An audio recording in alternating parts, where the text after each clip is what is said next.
अस्सलाम वालेकुम जी, कैसे हैं आप सब? उम्मीद है खैरियत से होंगे। Welcome back. आज हमारे पास फरवरी एसएमसी एडवांस की क्लास नंबर 3 है और आज की क्लास का टॉपिक है what is structure and its types.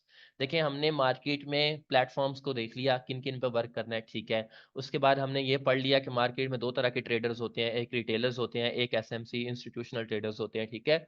अब हमने आहिस्ता आहिस्ता इंस्टीट्यूशंस का नॉलेज गेन करना है, ठीक है। इंस्टीट्यूशंस का नॉलेज गेन करना है। देखें, ये 100% इंस्टीट्यूशंस का नहीं है और आपको दुनिया में किसी जगह भी नहीं मिलेगा। अगर कोई बंदा आपको दावा कर रहा है कि मेरे पास ऐसा नॉलेज है जो बिल्कुल इंस्टीट्यूशन का है, तो वो नहीं है। इंस्टीट्यूशन अपना नॉलेज सारा लीक नहीं करते, ये थोड़ा बहुत बचा कुचा लीक हुआ। मतलब कोई बंदा इंस्टीट्यूशन में वर्क करता था, जब उसने छोड़ दिया तो उसने अपनी एकेडमी बना, इस तरह से होता है। जब बंदा किसी इंस्टीट्यूशन में काम कर रहा है, जैसे आपके स्टेट बैंक में जो बंदा काम कर रहा है, वो जब बाहर निकलेगा तो उसको सारा कुछ पता होगा कि पैसा कहाँ से आता है, पैसा कहाँ जाता है, कौन सी गाड़ी का कलर होता है, कौन कौन बंदे किस किस रास्ते से लेके जाते हैं। इसी तरह से उसने कोई डकैती भी करवानी हो तो वो करवा सकता है, क्योंकि उसको पता है। इसी तरह से जो बंदा इंस्टीट्यूशंस में काम करता रहता है, उसको पता होता है स्ट्रेटजीज क्या है। जैसे ही वो इंस्टीट्यूशन से लीव करता है तो वो बाहर आके पब्लिक को, किसी को जो है वो भेज देता है, या अपना नॉलेज शेयर कर देता है, या फिर जो भी एकेडमी टाइप जिस तरह से भी है। तो ये इंस्टीट्यूशंस का इस तरह से नॉलेज हम तक पहुंचा है। बाकी इंस्टीट्यूशन नहीं हमें बताते कि इस चीज पे हम काम कर रहे हैं, ठीक है। वो जो बंदे वहां से निकल आते हैं वो आगे शेयर करते हैं। तो इस पे भी आपने मेहनत करनी है। आज से हम इस चीज को शुरू करने जा रहे हैं। हमने पढ़ लिया कि मार्केट में जो है वो प्लेटफॉर्म्स कौन से होते हैं। उसके बाद हमने ये भी देख लिया कि इंस्टीट्यूशंस होते हैं और रिटेलर्स होते हैं। रिटेलर्स का मेथड भी बताया जाएगा, ताकि ट्रैप को देख के, फिर वो कहते हैं ना कि चोर को पकड़ना हो तो चोर के जैसे सोचना भी पड़ता है। रिटेलर का बताया जाएगा आपको बाद वाली क्लासेस में। पहले हम इसको कंटिन्यू करते हैं, फिर आहिस्ता आहिस्ता रिटेलर का भी बताया जाएगा कि वो कहाँ कहाँ और कैसे कैसे ट्रैप हो रहे होते हैं, ठीक है। ताकि उनके ट्रैप के बाद आप बैठे, अगर ट्रैप नहीं पहचान पाएंगे तो खुद ट्रैप हो जाएंगे। ये चीज भी याद रखनी है आपने। चलें जी, आज से हम क्लास नंबर 3 स्टार्ट करते हैं, जिसका नाम है, ये काइंडली ये पता नहीं भाई है या बहन है, इसका क्या नाम है, इसको मैसेज कर दें कि कनेक्ट टू ऑडियो कर लें, ठीक है। तो आज से हम स्टार्ट करते हैं। क्लास नंबर 3 है। आज की क्लास का टॉपिक है व्हाट इज स्ट्रक्चर। स्ट्रक्चर क्या होता है? स्ट्रक्चर दरअसल उर्दू में इसको कहते हैं साख्त, ठीक है। स्ट्रक्चर, कोई भी दुनिया में बिल्डिंग देख लें, बाइक देख लें, कोई भी चीज देख लें, ठीक है।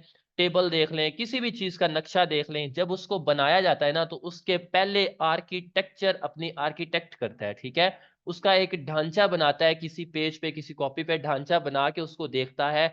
और जब जिस बंदे के सामने वो ढांचा आ जाता है ना, उस बंदे के ज़हनो ख्यालों में वो पूरी बिल्डिंग घूमने लग जाती है। ऐसे ही है, आपके सामने किसी चीज का ढांचा आ जाए, आपके सामने किसी बाइक का भी ढांचा आ जाए जिसके बारे में बताया हो, ठीक है।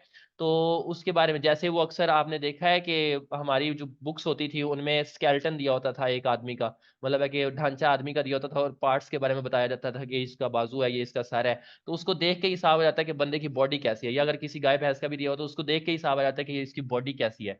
इसी तरह से जब किसी भी चीज का ढांचा आपके सामने आता है ना, तो आपको देख के अंदाजा हो जाता है कि मार्केट अब कैसी है और नेक्स्ट कैसे आने वाली है। मिसाल के तौर पर, जैसे मैं आपको बता देता हूँ, अगर कोई बंदा कहे कि ये 10 फ्लोर एक जैसे ही बनने हैं, एक बिल्डिंग है एक जैसे ही बनने हैं, और फर्स्ट फ्लोर का आपको अगर स्ट्रक्चर दे देना, ठीक है।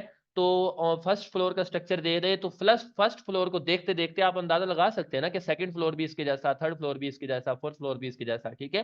तो इसी तरह से मार्केट में स्ट्रक्चर साख को देखते हुए हमने अगली आने वाली मार्केट की प्रिडिक्शन करनी होती है कि नेक्स्ट मार्केट हमें क्या बताएगी।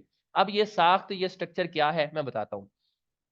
फॉरेक्स मार्केट को बायर और सेलर मूव करते हैं। बात समझे गौर से, ठीक है, मैं स्ट्रक्चर तक पहुंचता हूँ। फॉरेक्स मार्केट को बायर और सेलर मूव करते हैं। बायर आते हैं, कोई उन्हें बेचता है तो वो खरीदते हैं। सेलर आते हैं, कोई लेने वाला आता है तो सेल करते हैं। ये दोनों एक दूसरे के साथ कनेक्टेड होते हैं, बायर और सेलर, ठीक है। तो बायर और सेलर इसको रन करते हैं। अब उनका स्पेसिफिक टाइम होता है, ये पता शुरू कहां से हुआ था? ये उनका एक स्पेसिफिक टाइम होता है, मैं वो भी आपको बताता जाता हूँ। ये उनका एक स्पेसिफिक टाइम होता है, जैसे वो टाइम फ्रेम है, H4 है, डे 1 है।